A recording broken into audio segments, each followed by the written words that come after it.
el trabajo final de procesos psicológicos 3. Nosotros de temática abordamos los trastornos de la conducta alimentaria,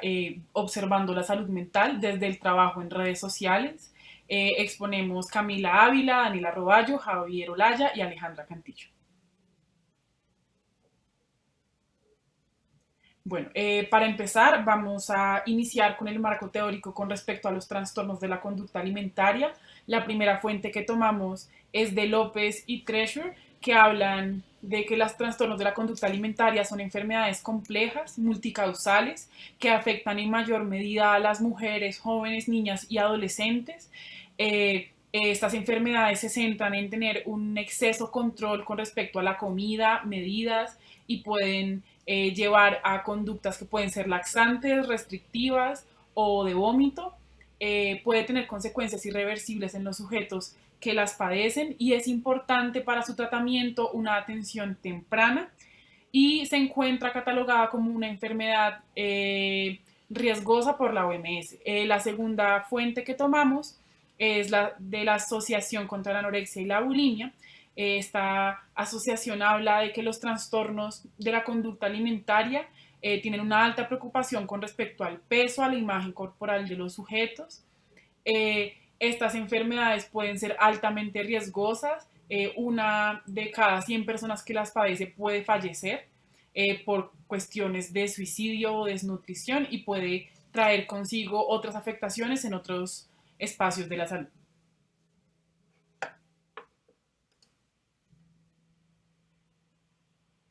Listo. En cuanto a la otra categoría que nosotros tomamos para el marco teórico, encontramos la salud mental, en la cual tomamos dos definiciones principalmente. Una es la elaborada por la OMS, en donde define un estado de salud,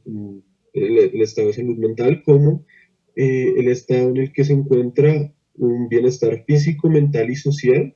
y no solamente la ausencia de algún malestar, como alguna enfermedad o alguna afectación. Entonces es como el bienestar que se encuentra en estas tres dimensiones de lo humano. Y la otra es la ley 1616, que es la ley de salud mental, la cual nos habla de la salud mental como un proceso de interacción entre los sujetos, en donde es posible despegar recursos tanto emocionales como cognitivos y mentales en un espacio que sea constructivo para el sujeto.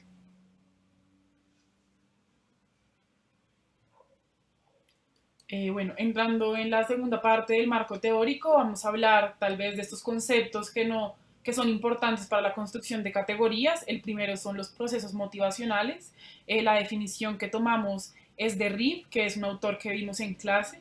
Y bueno, el autor expone que la motivación responde a elementos interiores, pero también a las demandas y a las necesidades del ambiente. La motivación posee como dos tipos, que es la extrínseca y la intrínseca. La motivación intrínseca es la necesidad o la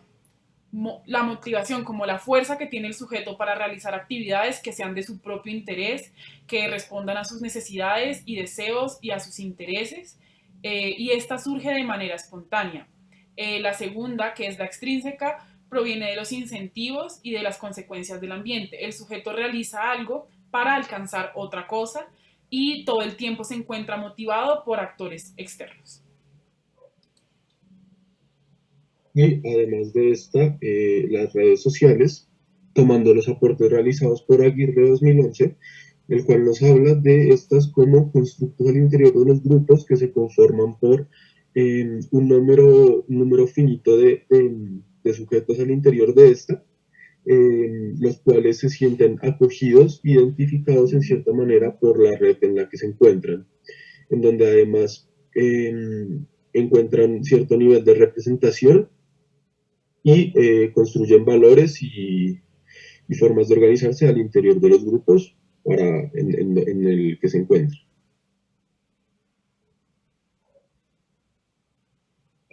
Bueno, pues en la segunda parte del trabajo es el método, entonces principalmente se contactaron dos grupos. El primer grupo o bueno, la asociación que se contactó fue la Asociación contra la Anorexia, Bulimia y Fundación de Imagen y Autocuidado de Cataluña. Y pues ya la segunda fundación es la Fundación Hablando Solas, que está ubicada pues en Bogotá, Colombia. Entonces, en primera instancia, la Asociación contra la Anorexia, Bulimia y Fundación Imagen y Autocuidado de Cataluña está conformada en este momento por 5 personas, pues la directora general, la responsable de comunicaciones, la coordinadora de servicios de atención y el equipo de voluntarios, la coordinadora del programa y promoción de la salud y atención a las familias y 2 formadoras de promoción de la salud y prevención. En lo que ya respecta pues a su historia o bueno, la trayectoria de la asociación, esta tiene sus inicios en 1922, se configura como una asociación sin ánimo de lucro. Entonces, la asociación surge a partir de la conformación de un grupo de familias en el Hospital de Barcelona para resolver la problemática de los trastornos de la conducta alimentaria. Por lo cual, estas familias y otros grupos que se empiezan a conformar tienen como, sí, una característica de colaboración y apoyo en el tránsito de las personas que están afectadas o que están transitando en la enfermedad de los trastornos de la conducta alimentaria y las familias que también se encuentran inmersas en ello. Por lo cual, pues, también se dedica esta asociación a las charlas en las escuelas en torno a la prevención y factores de protección. Ello porque consideran que el espacio de la escuela, sobre todo la población adolescente, es una población susceptible por los cambios corporales, también la salida al mundo, la interacción con los pares, en donde pues son susceptibles a que se desarrolle un trastorno de la conducta alimentaria. De igual manera, pues la asociación tiene como 2 frentes. Entonces, el primer frente pues es la Asociación contra la Bulimia y la Anorexia, en donde hay una atención a las familias y a los pacientes y se configura pues la terapia familiar. Y el segundo frente es la Fundación de Imagen y Autoestima, en donde pues ya se trata con los pacientes con trastorno de la conducta alimentaria.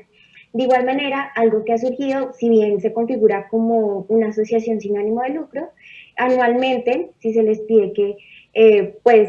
den algún ingreso pues a la asociación, sobre todo pues en tiempos de pandemia, digamos que España y el sistema de salud pues ha colapsado, por lo cual pues la asociación sigue trabajando por medio telefónico y pues por redes sociales para dar el apoyo y el acompañamiento tanto a las familias como a las personas que experimentan un trastorno de la conducta alimentaria. Por lo cual también uno como de estos grandes objetivos que tiene la asociación pues es luchar por los derechos de las familias pues vinculado a los trastornos de la conducta alimentaria en el sistema pues de salud pública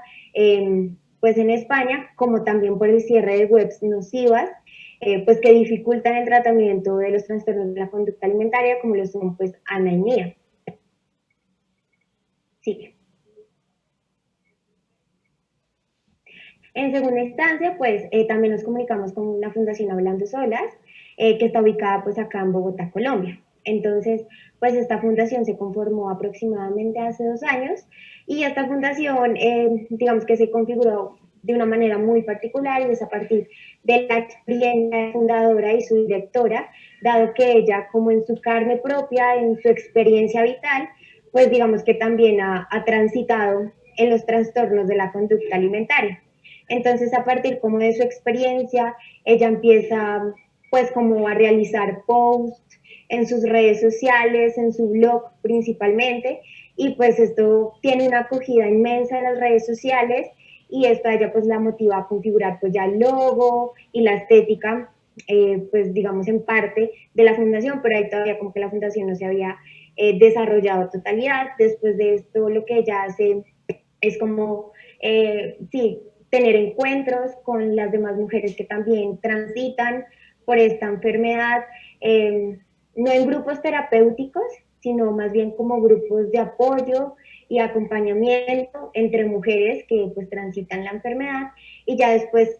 digamos que durante esta ola de acogida que ella tiene en las redes, pues empiezan a llegar un montón de mensajes en donde pues ella visibiliza y comprende que son muchas más las mujeres que están transitando en esta enfermedad. Entonces, también desde su experiencia con el Estado colombiano y la EPS, que en parte es negligente frente a los trastornos de la conducta alimentaria,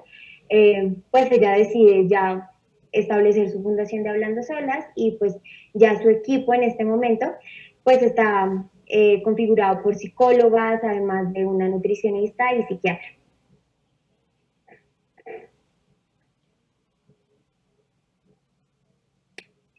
Bueno, pues para el proceso de cómo nosotros nos contactamos con estas dos fundaciones y asociación, pues primero vamos a hablar sobre cómo nosotros nos contactamos con la SAP. Pues nada, ellos los conocemos por una página web en búsqueda de fundaciones que trabajarán con trastornos de conducta alimentaria desde las redes sociales. Encontramos su correo y a través del correo electrónico les comentamos el objetivo de nuestro trabajo, el semestre en el que estábamos y la universidad a la que pertenecemos. Después de esto ya una de las integrantes contacta y nos dice que sí, que es permitido y nos contacta con los profesionales a los que les íbamos a realizar las entrevistas y a partir de esto cada uno pues tuvo un encuentro con una de sus integrantes. Este encuentro se hizo por Jitsi Meet y después ya nosotros pudimos realizar nuestras entrevistas y contactarnos con ellos y después en la fundación Hablando Solas, Cami va a continuar. Bueno, pues en la Fundación de Hablando Solas, en primera instancia, nosotros conocemos esta fundación a partir de uno de los integrantes del equipo, pues del trabajo que estamos presentando. Ella tiene conocimiento de esta fundación y por medio de ella y pues el perfil respectivo de la fundación en Instagram, pues nos contactamos con la fundadora y directora. Pues la acogida pues fue muy amplia, muy positiva, pues para que pudiéramos realizar la entrevista, por lo cual pues concordamos pues un horario específico y pues la sesión se realizó por vía Zoom y después de leerles el consentimiento, pues ella accede a que se grabe la pantalla, a que se grabe pues la respectiva sesión y pues en la sesión se profundiza pues mucho más en lo que es la fundación, cómo se configura y pues las categorías que ahorita les presentaremos. Bueno, el instrumento que nosotros realizamos para poder hacer este acercamiento y estas entrevistas, pues es una entrevista semiestructurada. A partir de esta realizamos 3 categorías. En la primera se llama categoría de procesos de motivación, impacto del trabajo, trastorno de la conducta alimentaria. En esta categoría lo que nosotros queremos abordar es cómo la fundación y cada profesional que trabaja en esta fundación y asociación está vinculada y con motivaciones para poder seguir con este tratamiento y trabajar con estas personas que tienen TCA. A partir de eso también nos interesa conocer cómo ven el TCA, cómo lo definen y en esto se basa cómo la fundación y la asociación también lo ven. O sea, entonces, cómo lo ve lo profesional y cómo ve la propia fundación. Claramente porque pueden tener visiones distintas o similares. La segunda categoría, que se llama salud mental y trastornos de la conducta alimentaria, nosotros queremos como objetivo saber cómo está la salud mental impregnada en el trastorno de la conducta alimentaria y cómo ve la relación y si es de una manera uniforme esta relación o es lineal o cómo se puede presentar. Claramente esto lo podemos ver por medio de las preguntas que realizamos y por el análisis que pudimos realizar. La siguiente categoría es trastorno de la conducta alimentaria y redes sociales. A partir de esta categoría lo que nosotros queremos ver es cómo las redes sociales tienen una influencia en el desarrollo o en el mantenimiento del trastorno de la conducta alimentaria y también queremos conocer si estas pueden tener un cambio de negativo a positivo en el impacto de los trastornos de la conducta alimentaria. Claramente, como estas fundaciones trabajan desde las redes sociales, ellos tienen una visión distinta y pues saben cómo pueden manejarlo y cómo pueden afrontar este trastorno desde nuevas herramientas y nuevos instrumentos que actualmente estamos viendo, ya que la mayoría de la población es joven que sufre de trastornos de conducta alimentaria, entonces una manera de poder enfrentarlos a través de las redes sociales. Y totalmente también pues es una manera en la que es influenciado el desarrollo de este. Entonces es lo que queremos averiguar en esta categoría. Y por último, pues se encuentran los datos sociodemográficos de cada una de nuestros participantes. Fueron en total 5 participantes, 4 de la CAP y 1 de la Fundación Hablando Solas. En este orden se encuentran porque Primero se realizaron 3 entrevistas con la CAP, la siguiente fue Fundación Hablando Solas y la última participante fue la CAP. Pues la primera participante tiene 26 años, ella es psicóloga, también tiene una especialización en psicología clínica y sanitaria, y dentro de la asociación y la fundación, como se dividen en dos, ella trabaja con la terapia familiar. La siguiente participante tiene 25 años, ella es psicóloga, tiene un máster en psicología sanitaria y también pues trabaja en charlas con los familiares, en intervención a la familia que está afectada por los trastornos de conducta alimentaria porque tienen un paciente allí o porque es la dinámica familiar, y aparte también se enfoca en trabajar las emociones, en cómo pueden estas abordar el trastorno de la conducta alimentaria. La tercera participante es la mayor de nuestros participantes, ella tiene 47 años, ella se encarga de la comunicación y las relaciones públicas, por decirlo así, dentro de la asociación. La cuarta, pues es de Fundación Hablando Solas, ella tiene 23 años, ella es publicista, es la fundadora de la fundación con la que se pudo tener contacto y por lo tanto es la que maneja todo lo administrativo dentro de esta. Y la última participante es de 33 años, es de la CAP, ella es psicóloga y aparte es nutricionista, tiene un técnico en nutrición. Por lo tanto, ella en la fundación trabaja en compañía con el equipo voluntariado frente a la atención de las personas que sufren de trastorno de conducta alimentaria desde la parte psicológica y nutricional.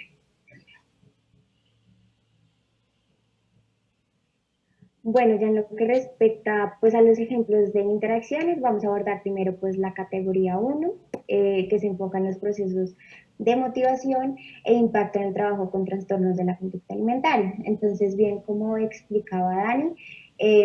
se aborda en sí qué es o cómo se entiende, ellos cómo lo entienden desde su posición personal y también desde su trayectoria, un trastorno de la conducta alimentaria, cómo se desarrolla, qué factores influyen y pues también si es posible hablar de una cura. Y de igual manera, pues dentro de las motivaciones, también nos pareció fundamental ahondar cómo ellos llegan a este espacio y por qué deciden, digamos, desempeñar su práctica laboral enfocada a los trastornos de la conducta alimentaria. Entonces, bueno, en la primera instancia traemos un ejemplo de la entrevistada número 2, en donde pues se le pregunta qué es un trastorno de la conducta alimentaria, qué factores tanto ambientales, genéticos o personales la desencadenan, y también pues si es posible pensar si una cura del trastorno de la conducta alimentaria. Entonces, en medio pues de lo que ella nos cuenta, de lo que nos expresa,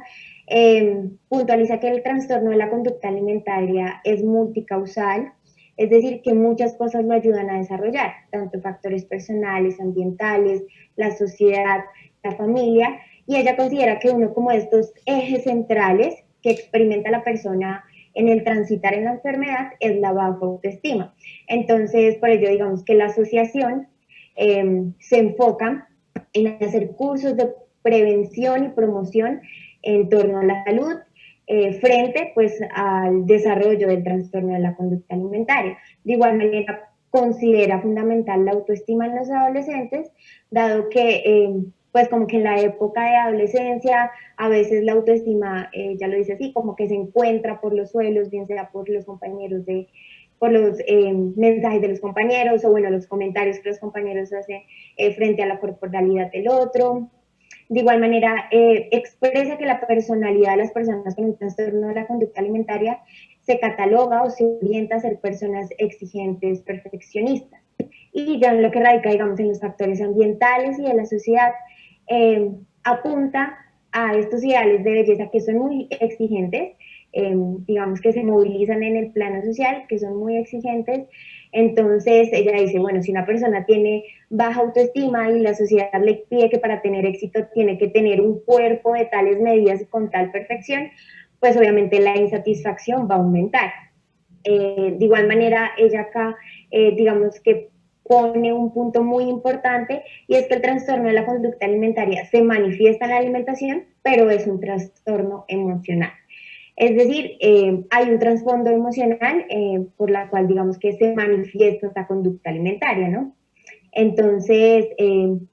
bien ella expresaba que de pronto la persona no se siente bien consigo misma, hay un malestar en su interior, bien sea por la autoestima, por la situación en casa, y ello confluye que digamos que una persona vulnerable, con factores tales como pues la baja autoestima, crítica de los compañeros, imagen corporal negativa, se orienta para que desarrolle, digamos, o que pueda estar un poco más predispuesta a desarrollar un trastorno de la conducta alimentaria. Entonces, la conducta alimentaria manifiesta el dolor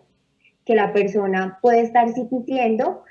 o bien sea la conducta alimentaria también manifiesta algo de que la persona puede controlar. Entonces, la persona puede controlar esta conducta alimentaria porque puede ser que otras cosas en su vida no las pueda controlar. Por ello, pues, ella establece que sus compañeras pues en la asociación, digamos que se enfocan mucho en los talleres en la escuela, pues para aumentar los factores de protección, la autoestima, para que pues los adolescentes se sientan seguros y no desarrollen un trastorno de la conducta alimentaria. Y ella considera que uno de estos tratamientos exitosos están encaminados a tener en cuenta tanto la alimentación, porque pues está alterada, pero también la parte psicológica y pues seguramente con ello pues van a tener resultados de éxito. Entonces, bueno, como a partir de lo que ella cuenta, de su experiencia, nos parece muy relevante como leerlo a partir pues del tránsito, de la travesía que ella ha tenido pues en la asociación misma. De hecho, ella se dedica pues a estar en contacto con la población juvenil, estar en el contexto estudiantil en los centros educativos, porque considera que allí es clave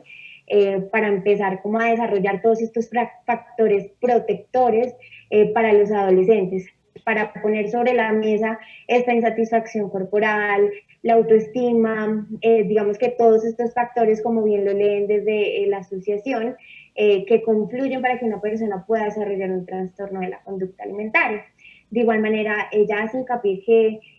es fundamental tener en cuenta que la conducta alimentaria solamente es expresión de un trastorno meramente emocional. Es decir, que hay que ahondar en la emoción misma del sujeto, pues que está experimentando un trastorno de la conducta alimentaria. Y pues que bueno, que el ámbito psicológico, como también la nutrición, pues digamos que tienen que ir de la mano para ahondar mucho más en la problemática, pero pues digamos que tanto la población juvenil como los centros educativos empiezan a ser un centro clave para identificar ahí elementos cruciales para crear factores de protección y no se desarrollen en los trastornos de la conducta alimentaria. Listo.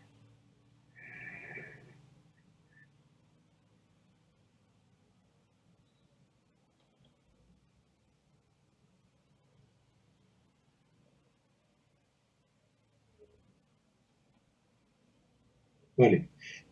Como un segundo ejemplo que nosotros tomamos para esta primera categoría, encontramos con nuestro interés en encontrar también y buscar y explorar aquellas motivaciones de las profesionales en el trabajo con las TCA, podemos identificar como que existen unos elementos en la trayectoria de vida que se relacionan con este trabajo.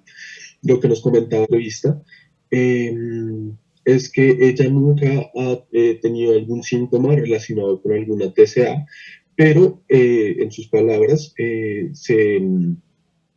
ha sido carne de cañón como en este tipo de situaciones por el propio recorrido que ha tenido y por los propios espacios en los que ha estado a lo largo de su vida, hablando de el colectivo de la danza, el cual expresa ella que es un colectivo de riesgo, igual que un colectivo que el trabajo en el gimnasio.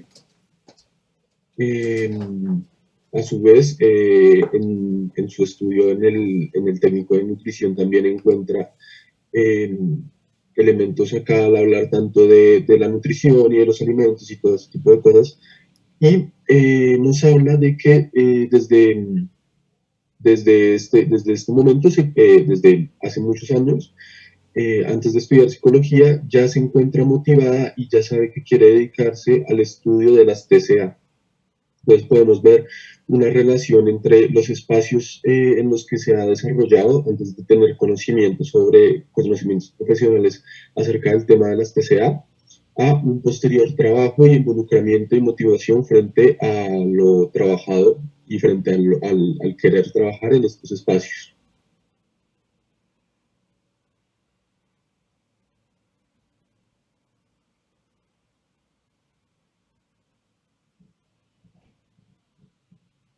Listo, entonces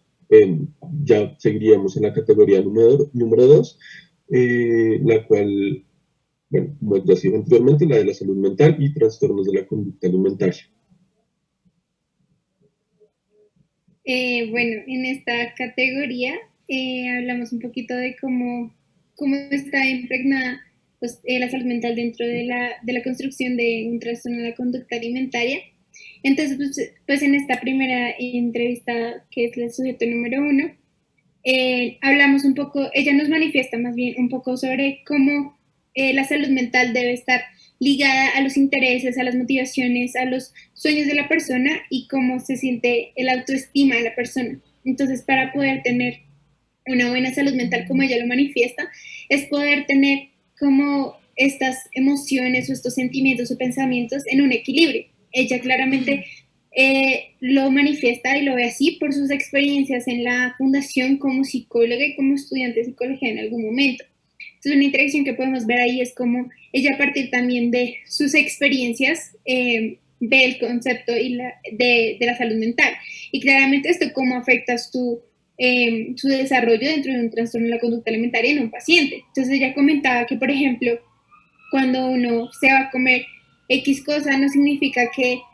uno esté gordo o que se vaya a engordar, o que, por ejemplo, si algo se come sano, pues no significa que entonces va a ser delgado. Entonces estas concepciones y estas como ideas o imaginarios que se tienen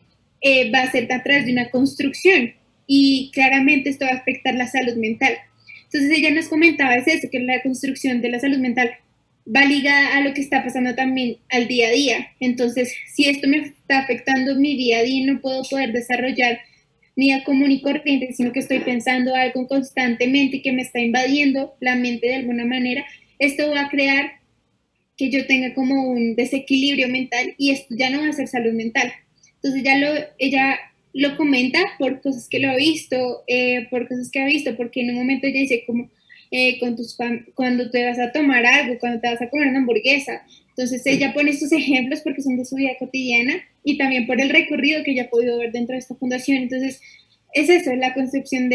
y la construcción de la salud mental dentro de este es poder estar bien consigo mismo frente a lo que tú estás haciendo y lo que tú estás pensando en el momento.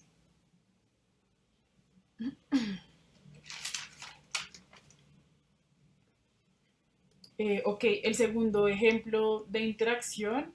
lo hablamos con la persona de la Fundación de Hablando Solas. En este ejemplo de interacción nos parece relevante,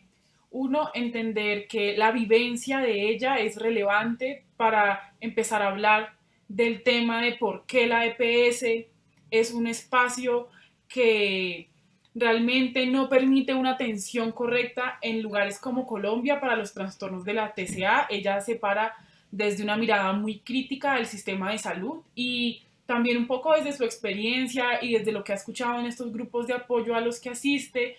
comenta que los profesionales no se encuentran preparados y que no hay una correcta preparación de estos para el trabajo con TCA y que suelen ser los temas de la alimentación, de las dietas, del control de peso, que son tratados a la ligera y no son tan relevantes. También ella menciona, y es una postura crítica y también una de las razones por las que surge la fundación, es que hay una deficiencia en el sistema porque solamente la gente que posee los recursos puede pagar una terapia como integral, ¿no? Que incluya elementos de nutrición, de psicología, de terapia familiar, de terapia en grupo, porque la EPS, como es bien sabido en Colombia, posee mucha demanda de pacientes y las citas suelen demorarse entre 3 meses y suelen ser consultas muy cortas debido a la poca importancia que tiene el sistema de salud mental en Colombia. Entonces, ella nos comenta que las citas pueden ser canceladas tras 3 meses y esa espacialidad tan amplia que existe entre las citas no permite que ellas puedan llevar como un tratamiento correcto, sino que se den cuenta que este no es un espacio donde pueden ser escuchadas activamente, donde constante y periódicamente pueden ver qué pasa y tratarlo, sino que se vuelve como un lugar al que hay que ir obligatoriamente, pero con el que también juegan con tu tiempo. Ella mencionaba que las citas pueden ser canceladas 15 días antes, después de esperar 3 meses, porque hay un cambio de psicólogos, bueno, muchas cosas que creo que desde nuestra perspectiva también responden a cuestiones estructurales del sistema de salud y de la atención que se brinda en Colombia con respecto a la salud mental y que terminan afectando a una larga población de personas porque es muy difícil acceder cuando el único recurso es una EPS y cuando los otros espacios que brindan atención son lugares muy caros. Ella hablaba de que es desde su perspectiva personal, a lo largo de la entrevista ella empieza a hilar su perspectiva con su trabajo y menciona que su interés también viene desde un lugar de orgullo, entendiendo que su propia vivencia y haber padecido una TCA en Colombia fue una experiencia muy difícil y quería permitir como un lugar para la conversación y para la atención de personas que realmente necesitaran poder comentar sobre su salud mental y sobre lo que está pasando como en su vida cotidiana.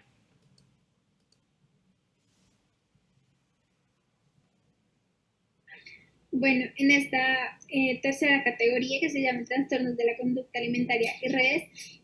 pues ponemos un ejemplo de interacción con la entrevistada número 1, en la cual ella nos comenta, pues a través de lo que ha visto en su experiencia con los pacientes que tienen TCA, en cómo las redes sociales influyen en el desarrollo de este trastorno, porque ella dice que la población a la que se llega a este trastorno es una población joven, es una población adolescente. Entonces, por lo tanto, pues pueden ser un poquito más allegados a las redes sociales y por lo tanto tener una relación más cercana o sentirse más identificados con influencers o personas que están en estos medios. Y claramente, pues, esta idea de la imagen corporal, de ser delgado, de tener ciertas medidas o de no tener celulitis, es a través de las redes sociales. Esto se hace a partir, como ya lo dice, en el Photoshop, en los Instagrams, en las fotos. Entonces, como a través de las redes sociales pues, ha permitido poder entender como una concepción del cuerpo ideal, de lo que está feo, de lo que no está feo. Entonces, el ver que estas niñas se identifican o no se identifican con una persona X, permite que esa visión de su propio cuerpo se distorsione. Entonces, que si, ay, es que la influencer no tiene celulitis, pero yo sí, entonces por lo tanto eso me hace gorda o me hace fea. Entonces, lo que permite las redes sociales es esto, no crear una realidad, sino todo lo contrario, o sea, transformarla y de alguna manera maquillarla, por decirlo así. Ella también contaba que esto se puede ver como, por ejemplo, en los filtros de Instagram, entonces que pues ya uno se pone un filtro en una foto, entonces no se va a ver la mancha o que X cosa o que el gordito, entonces estas cosas que están dentro de las redes sociales hacen que la realidad sea otra y por lo tanto las niñas que se sienten identificadas al ver estas fotos, pues claro, van a tener un pensamiento y un choque con su cuerpo y claramente hacen pensar que no son bonitas y esto hace un desarrollo en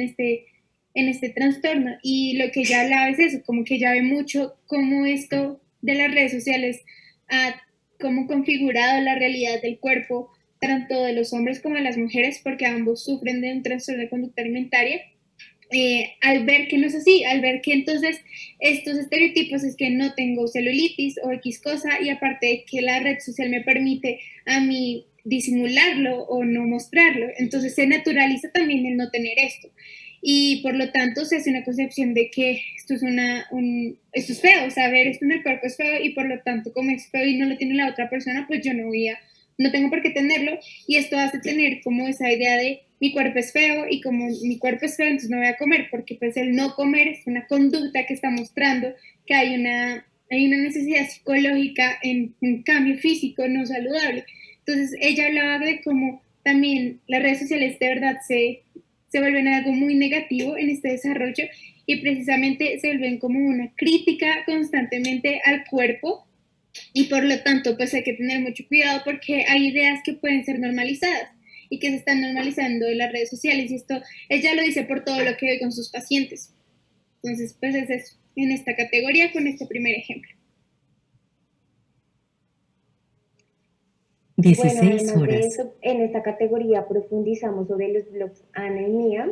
en el desarrollo y mantenimiento de un trastorno de la conducta alimentaria. Pues en ello, pues la entrevistada número 2 considera que el impacto que tienen estos blogs es muy negativo para el desarrollo y mantenimiento de un trastorno de la conducta alimentaria, dado que estos blogs dan tips, consejos para que las personas que visiten estos blogs pues consuman muchas menos calorías, consuman más litros de agua para que no coman, que se pongan ropa ancha para que, digamos, que no se den cuenta si han bajado de peso, que se levanten a la madrugada a hacer ejercicio para que sus familiares no se den cuenta, que se vayan trotando a diferentes lugares de su vida o en su tránsito en el día, trotando para quemar todas las calorías posibles.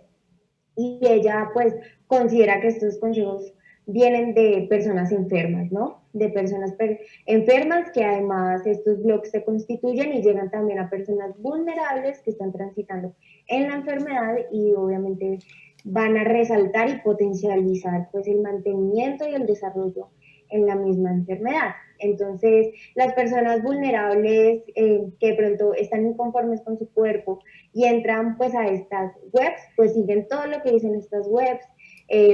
siguen exactamente todas estas conductas que pues las personas que hacen estas webs, estos blogs, dicen que hagan. Además de ello, pues también establece que ahora no solamente están en un plano de blogs, sino que también se están trasladando a espacios como WhatsApp. Esto para que ellas se sientan en comunidad. Entonces, también en medio de lo que expresaba era que las chicas que, digamos, entran a estos blogs o hacen o son partícipes pues de estos grupos de WhatsApp, se sienten acompañadas en su proceso de la enfermedad. Entonces, pues por ello es sumamente negativo, digamos, para el tratamiento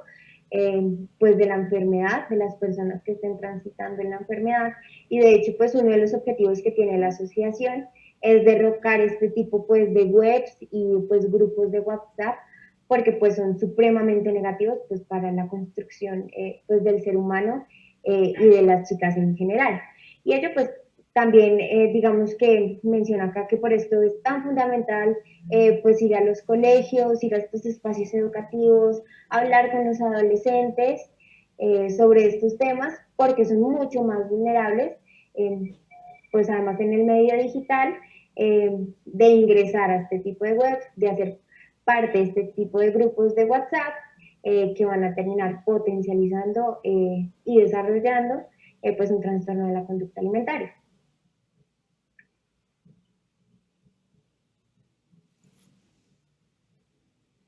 Y bueno, ya llegando un poco al apartado de las conclusiones de nuestro trabajo,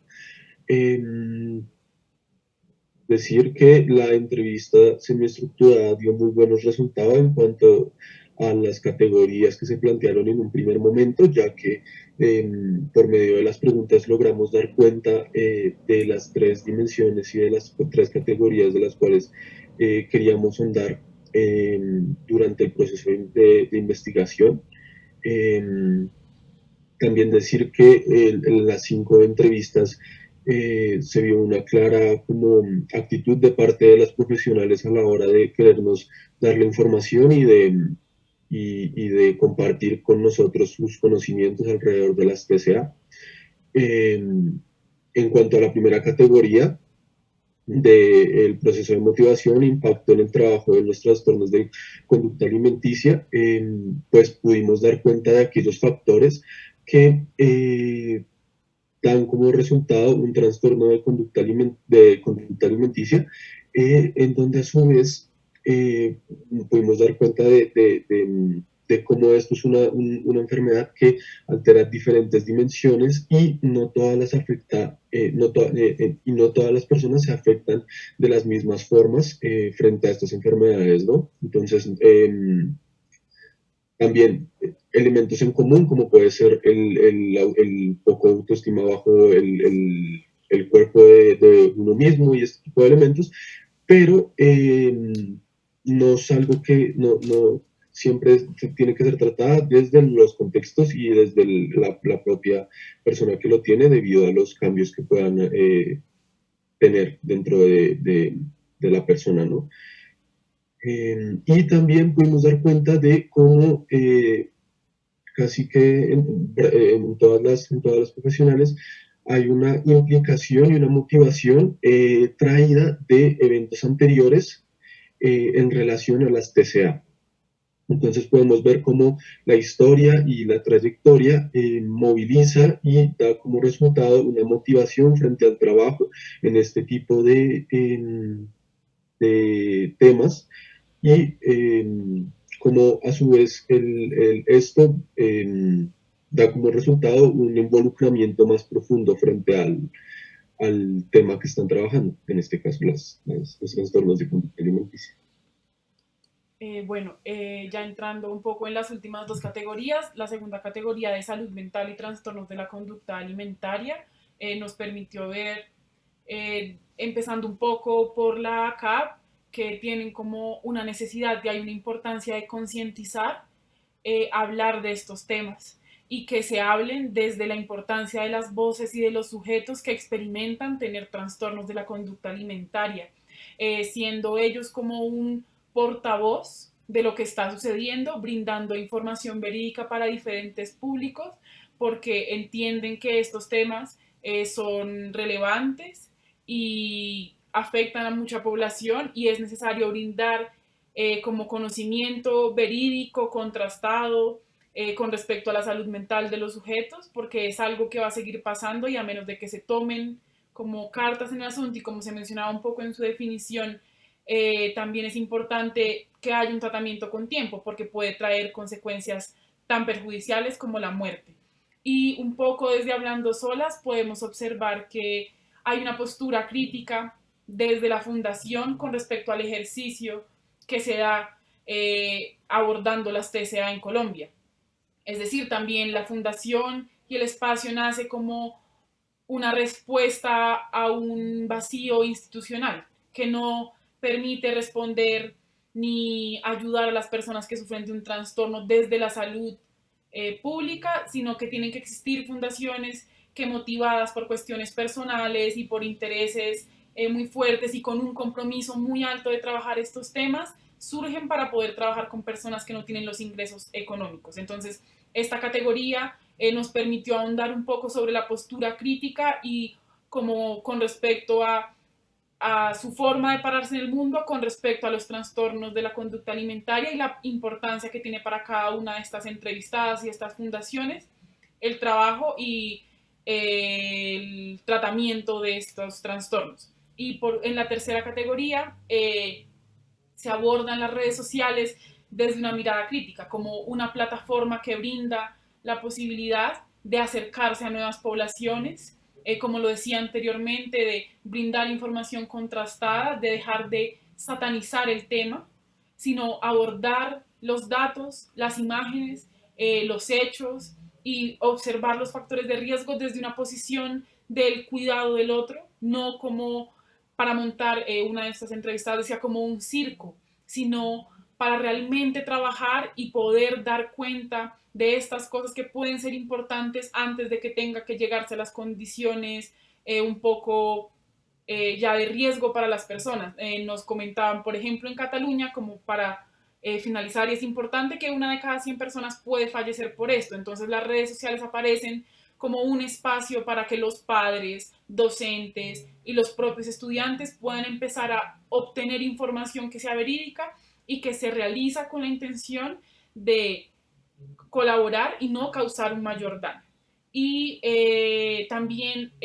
algo que mencionaba muy importante es que permite brindar una cercanía entre los sujetos. A veces no es tan sencillo encontrar espacios donde uno pueda comunicar lo que siente o darse cuenta que uno está teniendo conductas de riesgo. Entonces, estos espacios como las redes sociales, que son lugares que habitamos casi todo el tiempo y más en el marco de una pandemia que se habitan siempre, como la virtualidad, son espacios que le permiten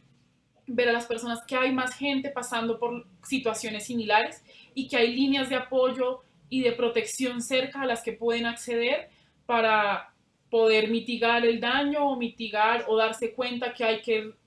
acudir a un acompañamiento. Y bueno, este sería el fin de nuestra exposición. Por último, bueno, las referencias bibliográficas y yo creo que hasta aquí dejaríamos. Esperamos que haya sido de su agrado y quedamos atentos.